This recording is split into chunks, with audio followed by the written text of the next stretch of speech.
usually, but in your case, I'll make an exception. Ah, so I'd be your first. Would that excite you? $40? About 60. Why don't I just go change your tire and then steal your car? How do you know I'm not a serial killer? I have a gift for reading men. So what do you read about me?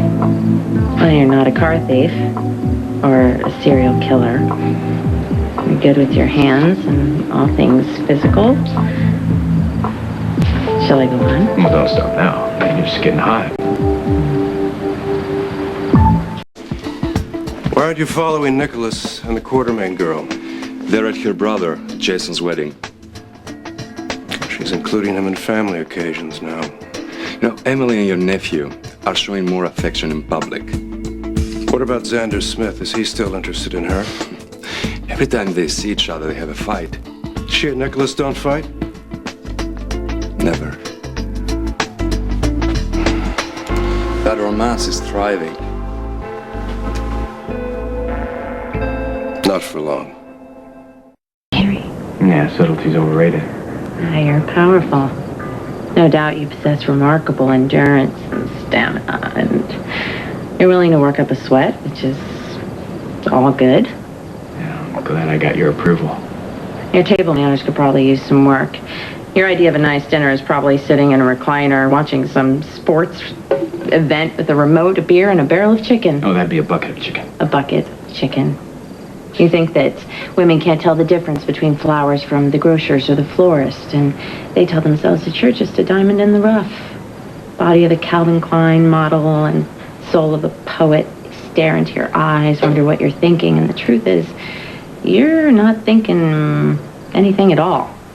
You confess as much, but they don't believe you. At least not for the first week. When they wake up, spring from your rumpled bed, and race to the nearest shrink. Well? That was good. Yeah, Okay. I'm amazed you got all that by just looking at me. You mind if I give it a shot?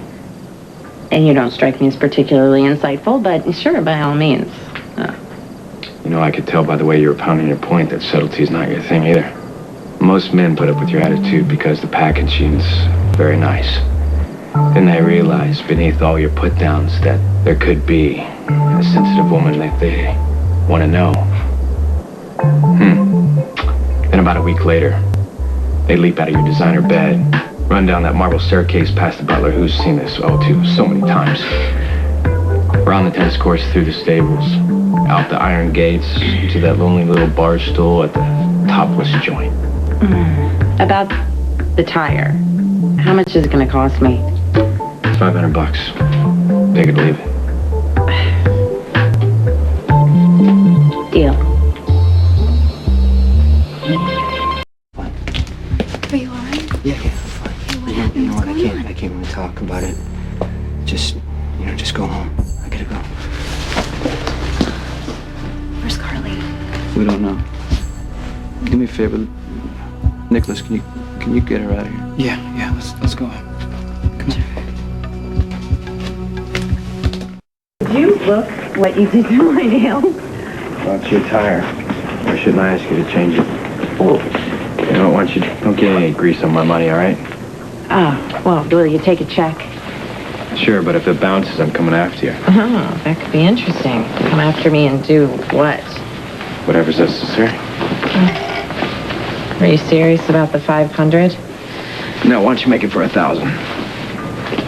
Please tell me you're joking. There's no charge. Thank you. Hey. What have you been doing? I was changing a spare tire. Hi. Sorry, I didn't get your name. Lydia, Karen. Lydia, Karen, Hi. this is Summer Holloway, and I'm Lucky. Lucky. I need to talk to you. It's pretty important and I gotta do it in private, sorry. Okay, let's just go upstairs. Don't drive too long on that spare tire. I thought you two were going to a wedding. What happened? Did the bride change her mind? The ceremony was postponed. How was dinner with my uncle? I passed in favor of a drive around the lake, which was interrupted by an unforgivably flat tire. And you changed it by yourself? Oh, God, no. And the local plebe I hired to change it for me forced me to help. Can you believe this? The guy's name is actually Lucky. That plebe happens to be my brother, Lucky Spencer. Oh, I knew you had a half-brother. I didn't know he was so common. Aren't they supposed to teach you manners in finishing school? Oh, you're getting a little defensive there, aren't you? What's your problem? Did you and Nikolas's brother grow up in the same trailer park? I'm sorry, Lydia. I thought you knew. Emily's a Quartermaine, as in ELQ Industries home office here in Port Charles. You know that? No, I didn't realize you're so casual and unaffected. Yeah, well, I work at that. I don't want to come off as a snob. So, why is it that your brother lives on top of a diner? And who gave him that awful name, Lucky? Well, his parents did, naturally. Lucky and I have the same mother. We've spent many years apart, but we're still very close. Why didn't you tell me Emily was an heiress? Nikolas can marry her money just as easily as mine. Calm down. Nikolas would need the entire Quartermaine fortune to match the assets that he'll acquire by marrying you, not just Emily's portion. Well, I don't think he's too concerned about the size of her inheritance. He's too busy hanging on her every word and gazing into her eyes. Yes, Nikolas has always doted on Emily, and she exploits it. She has this fragile, wilting flower vibe. Makes me want to throw her into traffic. And those clothes, I mean, what does he see in her? Leave Emily to me.